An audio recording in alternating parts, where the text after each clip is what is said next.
As any drag racing fan knows, the clutch in a top fuel dragster or modern nitro funny car is the most talked about, fretted about, and vital organ for the success or failure of any machine at the top levels of the sport. The genesis of these six-disc wonders is what we're here to explore today, and while many of you hardcore gearheads out there know a lot of the story, I'm willing to bet that very, very few of you know all of it, and that's what this deep dive is all about.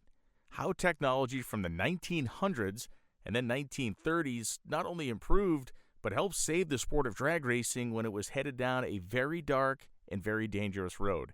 The people, the concepts, the experiments, the successes, and the failures, all right here. Let's get started.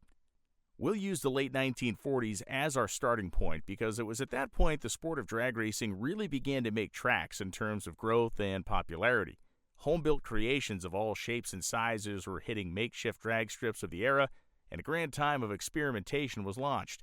As the sport has always been based around making power, the high-performance aftermarket exploded with companies making all manner of engine parts to increase the output of the Ford Flathead, GMC Inline 6, and various offerings from Oldsmobile, Buick, and others.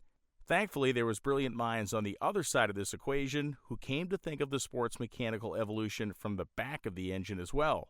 One of them was Paul Schaefer. Now, Schaefer was a decorated hot rodder and a racer on the dry lakes and at Bonneville. Schaefer's Roadster was one of the best-known hot rods of the late 40s in California, both for its looks and for its performance. In fact, at the last meet of the 1947 SCTA season, the car was judged best appearing. But something much more important happened the day that he won that award. Paul Schaefer's car exploded a flywheel. This moment would change hot rodding and drag racing history forever. Returning home to his service station/machine shop, Schaefer went into business making aluminum flywheels for dry lakes and drag cars in the 1940s. He quickly became a pillar of the aftermarket industry with his products and his reputation for quality. These lightweight flywheels, which replaced the heavy cast iron units used by the factories, allowed engines to RPM faster and more safely, as the same curious problem he suffered on the dry lakes started to expose itself in the early 50s on the drag strip. That problem, of course, was the issue of stock flywheels being oversped and flying apart, maiming racers and fans alike. There are news stories from this era of people sitting next to the racetrack being killed by flying parts. These supremely heavy cast iron flywheels just couldn't withstand the forces that high RPMs were placing upon them. And when they did fail, it was disastrous. Now, aluminum flywheels could be spun faster, and in the rare event they failed, they had way less kinetic energy. And for the record, in this time period, Paul Schaefer's stuff simply didn't fail. Hot rodders of this time, being the adventuresome and inventive lot that they were, began modifying stock cast iron flywheels by turning them down in lathes to take weight off. Now, this was inherently weakening the already troubled flywheels and making the failure issue even more pronounced in some cases.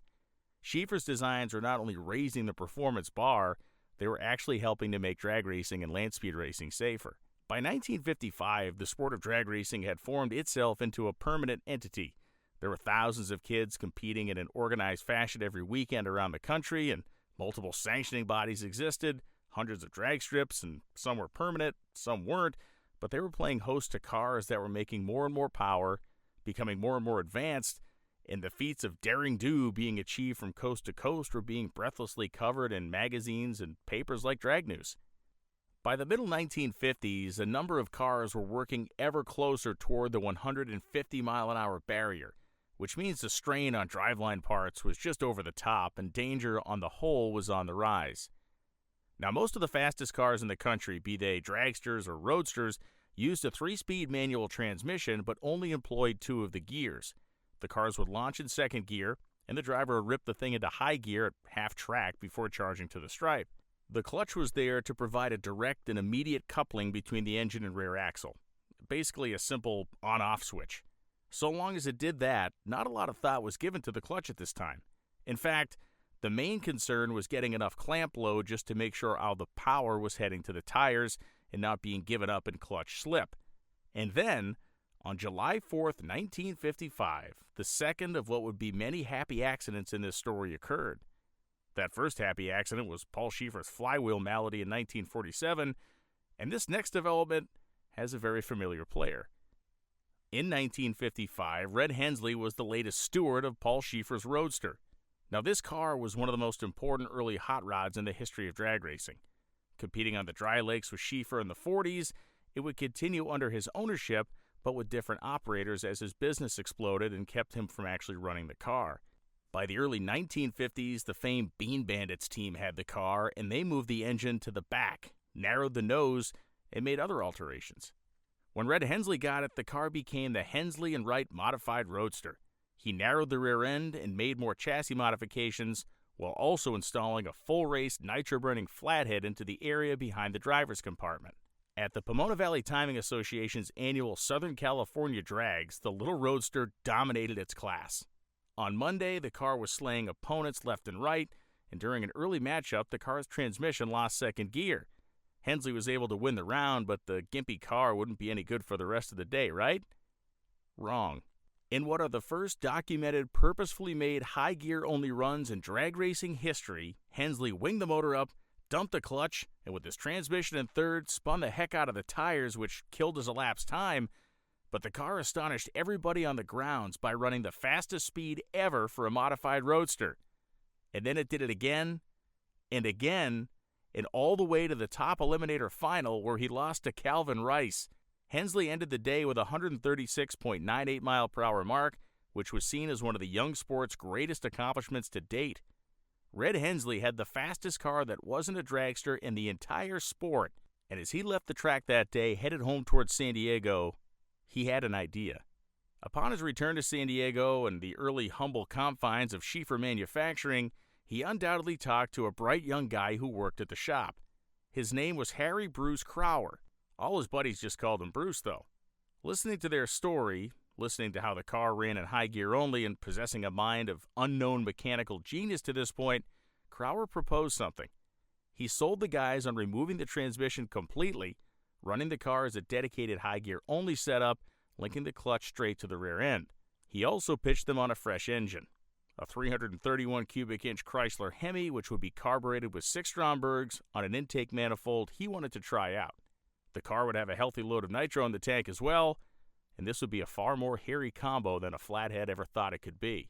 On the weekend before Thanksgiving 1955, Red Hensley and his new partner Holly Hedrich rolled into the NHRA Arizona State Championship meet with a car now called the Crower Special, and he knew he had a horse that could run. They also had Bruce Crower, his engine, and a secret weapon the drag racing world had never seen before: a twin-disc clutch. Years before, Bruce Crower had worked on a Fiat Abarth road racing car, replacing its engine. During that process, he noticed it had a clutch with a pair of discs and a floater plate in the middle. He kept the idea tucked away in the back of his mind, knowing that there would be a time and a place where he could employ it, and this was it. With way more power than Pomona, the new clutch that provided twice the clamping force, the car was the star of the entire event. Running nearly 147 miles an hour right out of the gate, the machine's freakish high-gear-only launches were slow, but the back half of the track saw the car accelerate like a missile. The Roadster was outrunning on speed the dragsters competing for the rain-delayed NHRA Nationals title that was begun in Great Bend, Kansas earlier that summer. The car then ran 148.02 miles per hour, destroyed the A-modified Roadster field, and was chewing them up for top eliminator honors. In the top eliminator runoff, Hensley staged up next to the Bean Bandits' fuel-burning flathead dragster. The dragster jumped out to a lead, but once again, the direct-drive car tore past it for the win. The 148-mile-per-hour speed was among the fastest ever recorded in the sport, and beyond astonishing for a short, stubby, rear-engine roadster. Bruce Crower had 2 things hidden in plain sight on that car.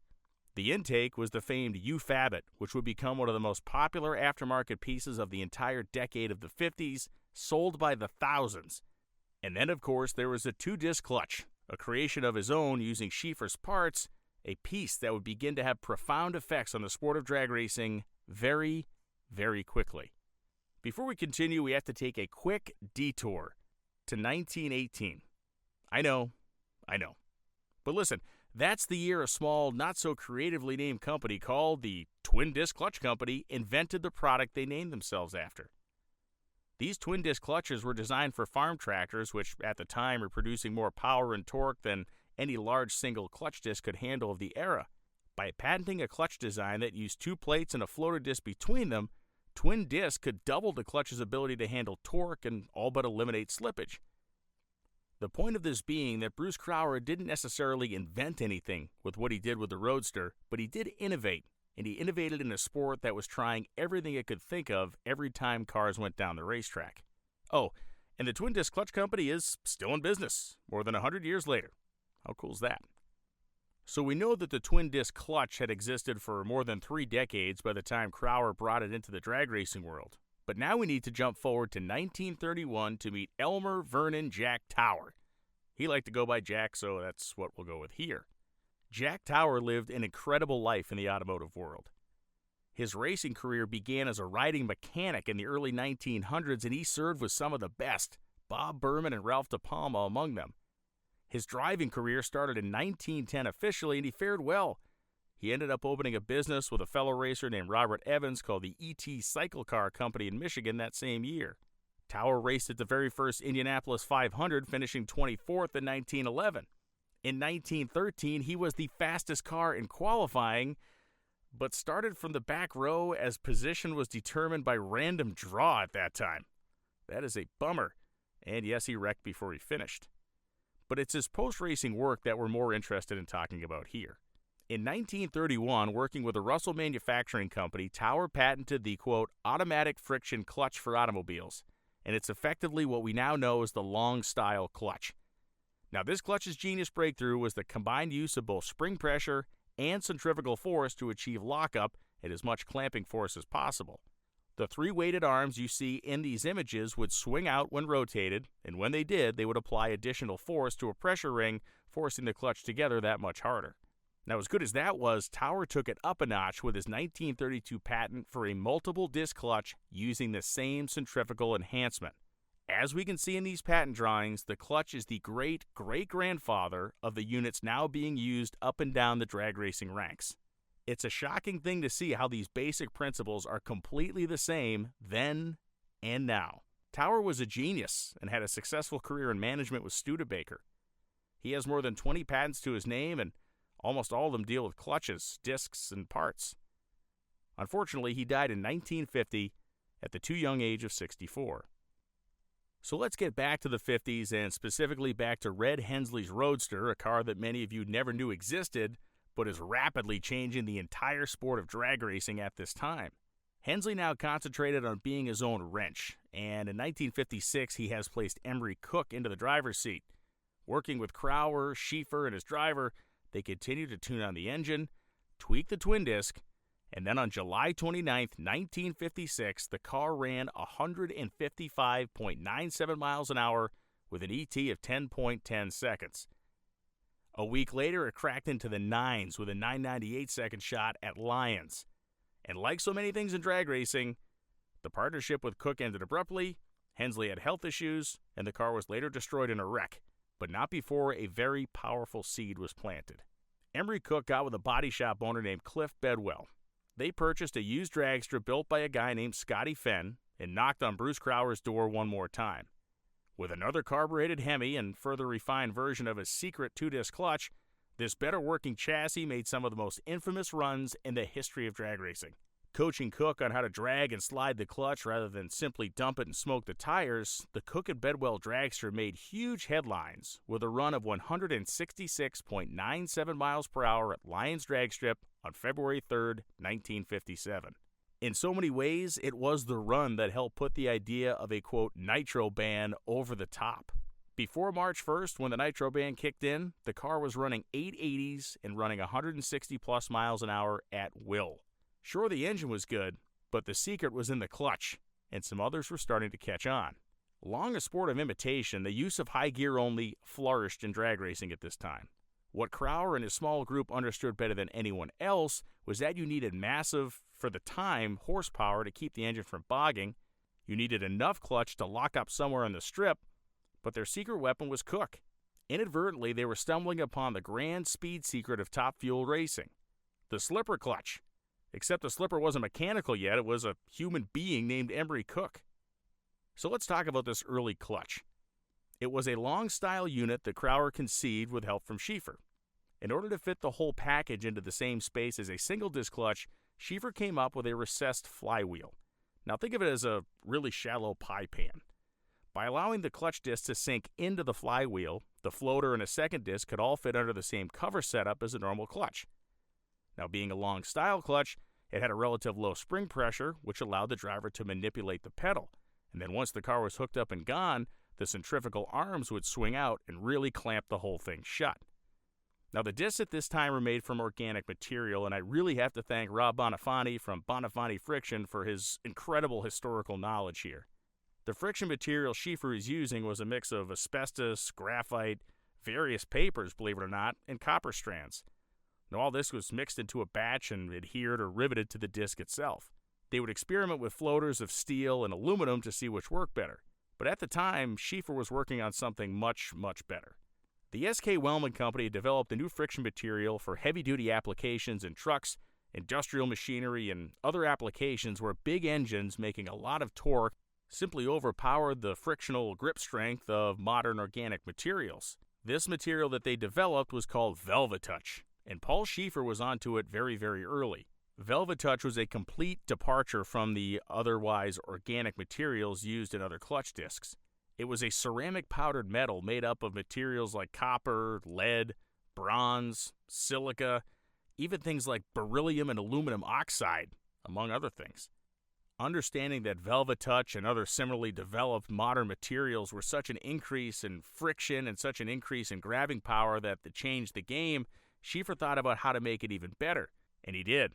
He created what was called the Albro process, where he would spray this bronze mixture, which was either actual Velvetouch or a substance very close to it, onto his aluminum flywheels as both a heat treatment style coating and one that made them exceptionally grippy as compared to others on the market. Sure, there was a marketing angle to this, but the process did create another level of superiority to a product which was already about the best thing on the market.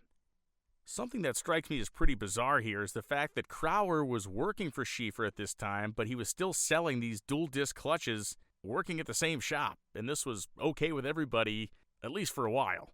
Just seems strange.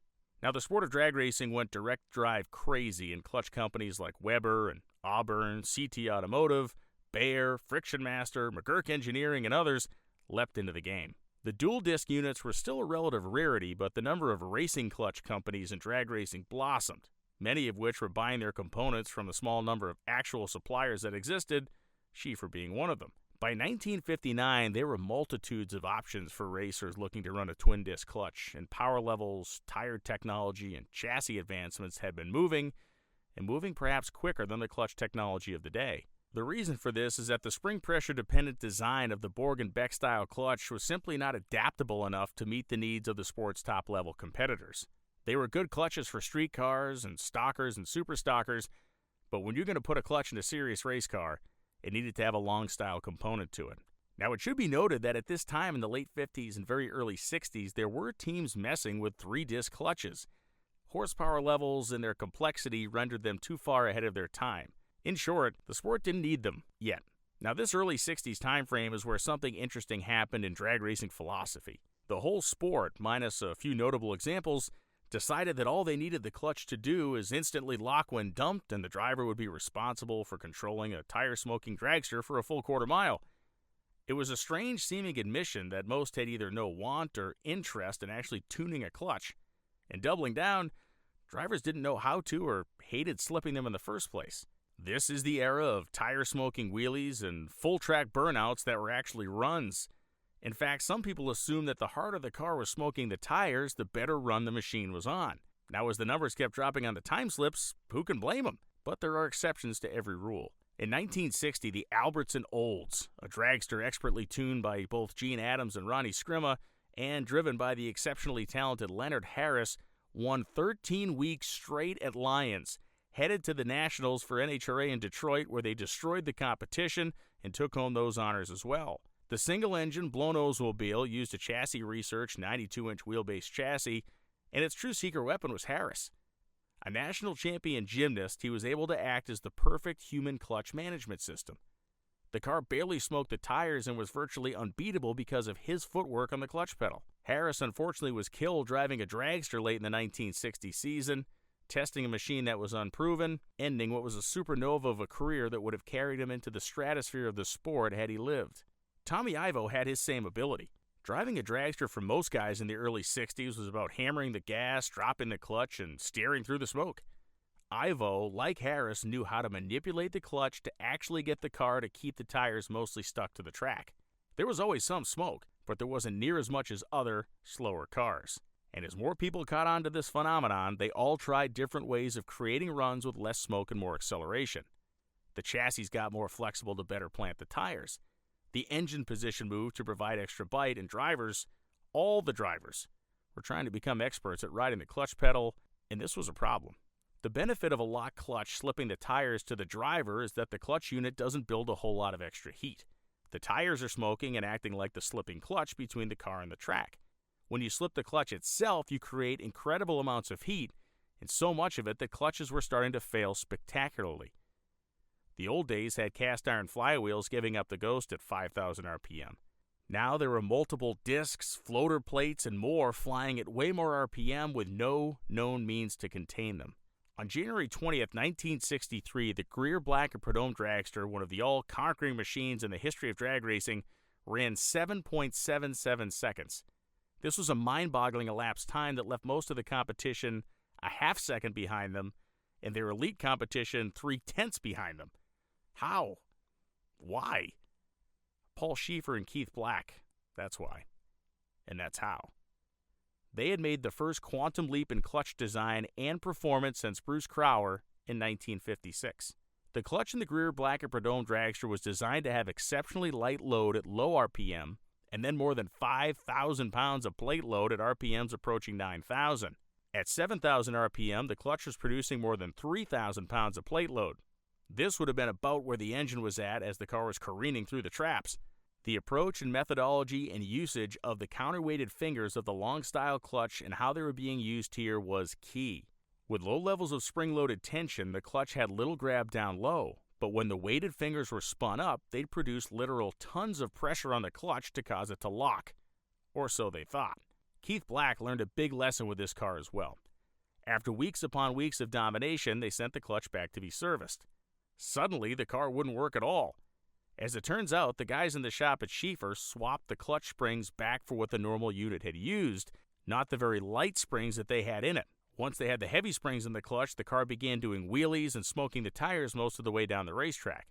When they put the light springs back in, the car went right back to how it should have been in the first place, leaving and running with barely a whiff of smoke off the rear tires.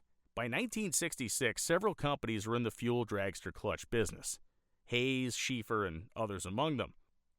The major issue was that selling the racers these clutches was like selling them hand grenades. Keith Black once said this himself. The reason is that outside of the really top-tier competitors, and even among some of them, the real risks and stresses of what was happening in that clutch can were largely unknown.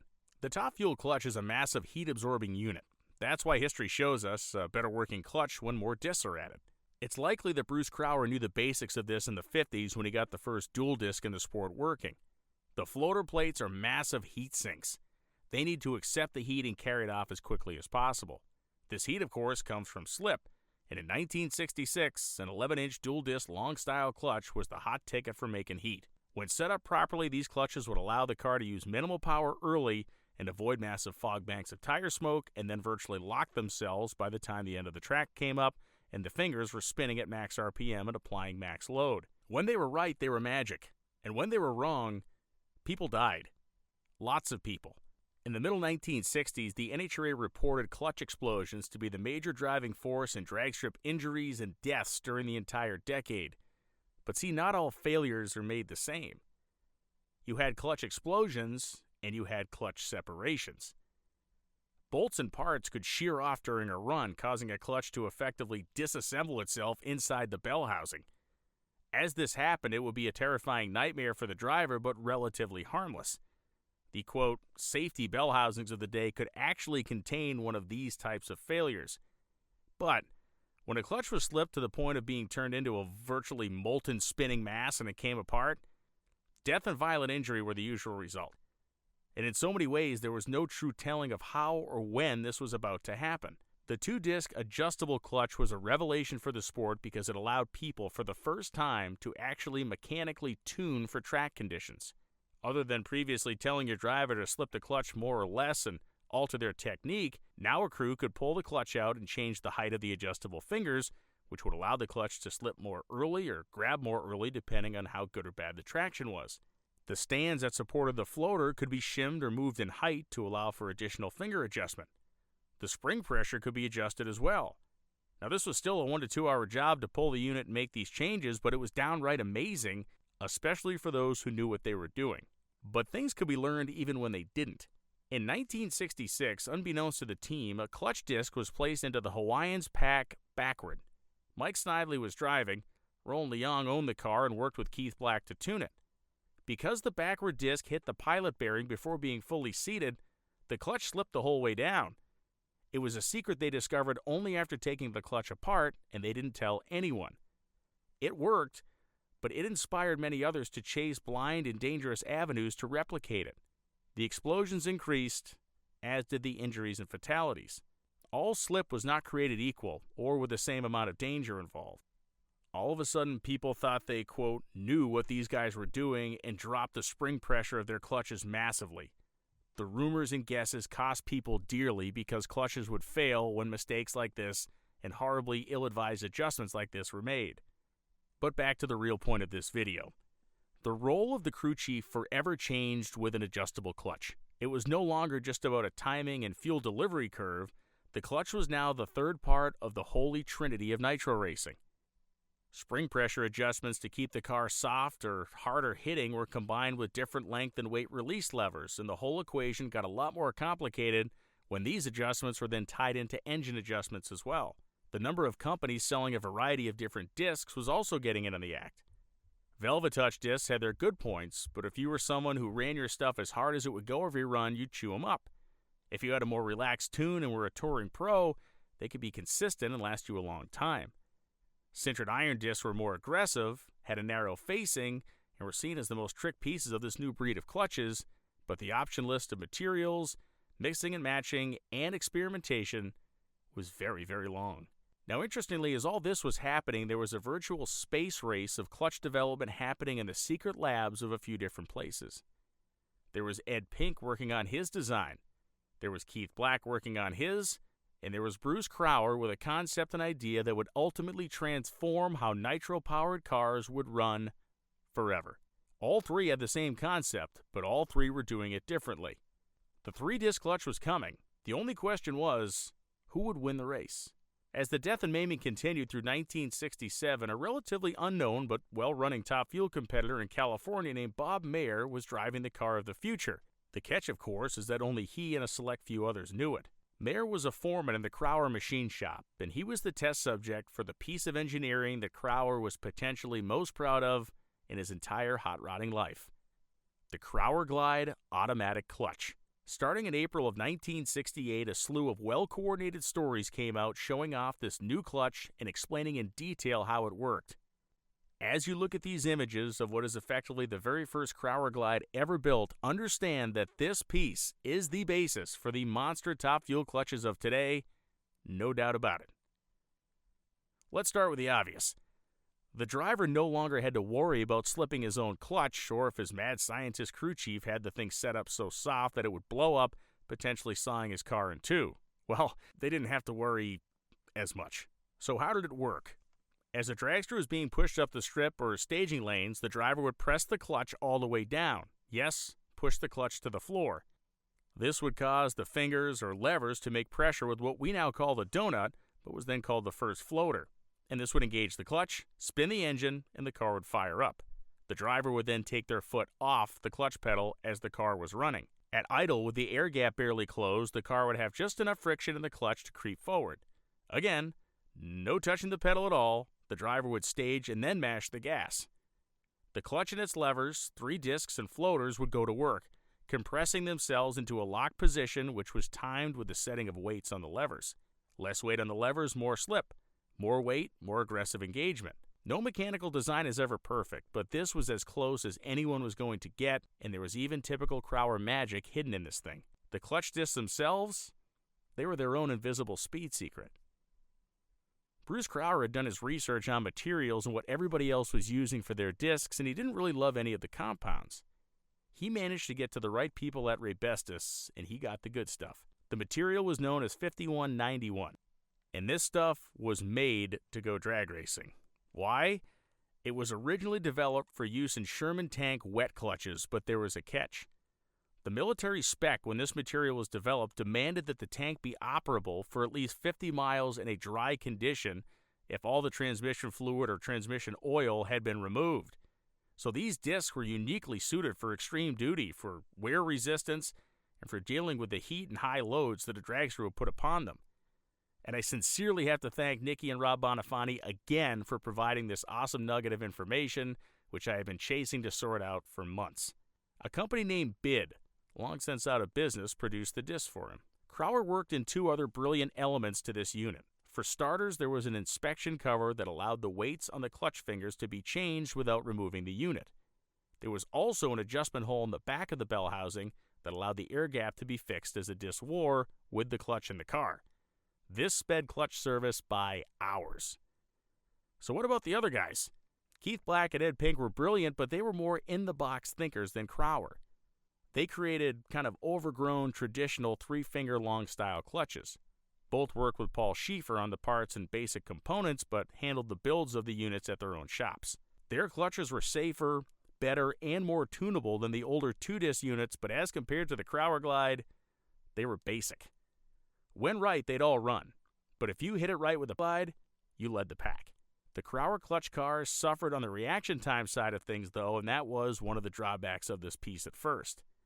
Because the clutch had to be spun up to get working rather than simply a driver swapping their feet like the Pink and Black units, they did slow a driver down on the leave, but the top-end blast, just like the early high-gear-only days, was unstoppable. The biggest hook to Pink's clutch was the fact that you could make spring tension adjustments with the clutch in the car.